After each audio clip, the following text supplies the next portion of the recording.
Can we use this as a segue to talk about this malaise with creative director as superstar, rock star, and how that's such a dangerous approach, or maybe not? I don't know. But I think Gucci is a testament to how it can be dangerous for an organization. The numbers show that we're not in that time where it's brand goes first. I want the label. I will buy the eras. I will stick with it from maximalist to clean lines, whatever it is. It just doesn't have that sticking power. So whereas Ralph has consistency, as you said, and coherence, fine. Yes, work there for 30 years. It's a one note song. You like it or you don't. You like it, you stay. Fine. When you get to a house where it's this is okay, we were established like this, but we're going to be a place where we're going to be truly creative, but you're going to come to us for that experience. Hmm. That could have worked and that should have worked. Why doesn't that work? Is it just we're too fickle? And if it's not right, it doesn't work. The loyalty is not there. What are your thoughts on that? One of the main problems with the luxury industry and for brands that have reached a certain size is that the stakes have become so high that nobody is ready to take any risks. So this means they will only hire super well-known designers or designers with a strong track record. Problem is there are not that many. So as a result, I mean, we have this completely surreal situation now where you have the guy who was at Gucci now at Valentino, which is who's designing products that look like Gucci.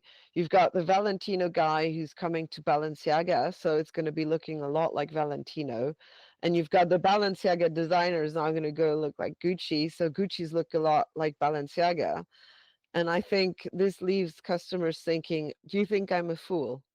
They Oh, feel they've been taken for fools. I think there's a lot of uncertainty which affects the feel good factor necessary to splurge on luxury goods. But I think the other thing is, as prices have risen so much that people, again, feel they've been taken for fools, it's just become silly money. And it's really become silly, right, to spend 10,000 or 11,000 euros on the Chanel 255 handbag, which, by the way, when I started writing about luxury goods in 2007, that same handbag was worth 1,850 euros. And back then I thought it was outrageously expensive. Now it's 10 or 11,000. And it looks cheap. The leather doesn't look so silky. The chain doesn't shine so much. This is a scam. And I think people are realizing that luxury goods are a scam.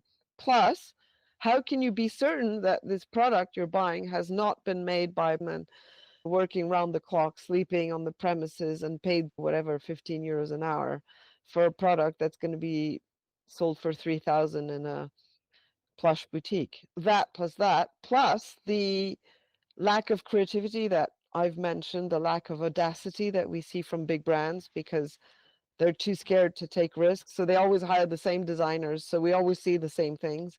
And from an advertising point of view, if you look at the ad campaigns of the past 2 years, sorry, most of them follow the same recipe, i.e., celebrity plus handbag plus white pale background plus logo. Please give me 10 of those and I'll fall asleep immediately.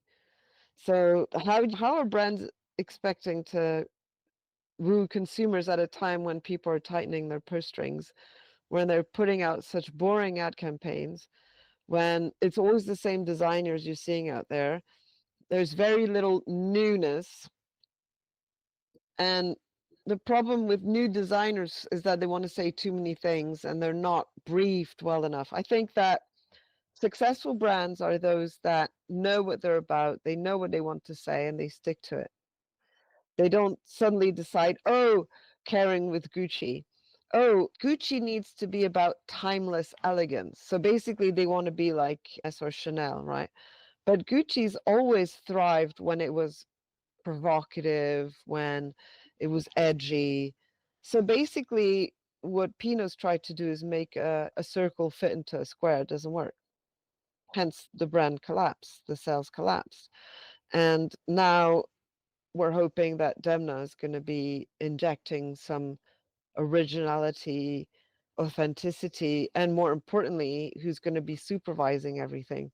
And Miss Tweed was the first to report, they also need to get a new CEO because obviously, from looking at the ad campaigns, Stefano Cantino is not up to the task.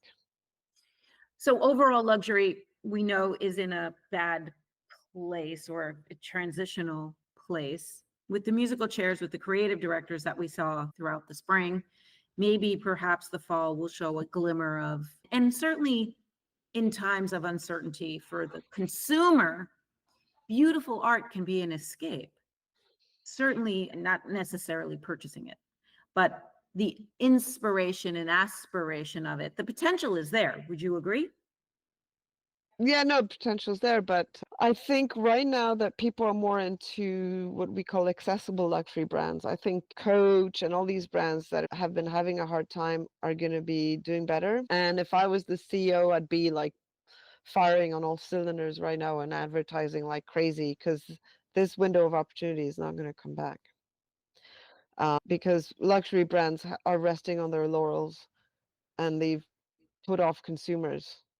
So it's an ideal occasion for accessible luxury brands. I'm talking about Coach, Kate Spade, all these guys, Tommy Totally. Hilfiger, to really go out and regain market share they've lost to luxury goods consumers. Because luxury goods, of course, people don't necessarily buy the 5,000 handbag, but they might buy the small leather goods or the perfume. The aspirational consumer has disappeared for big luxury brands. The uber wealthy customer is, of course, still there and still has his or her purchasing power unaffected.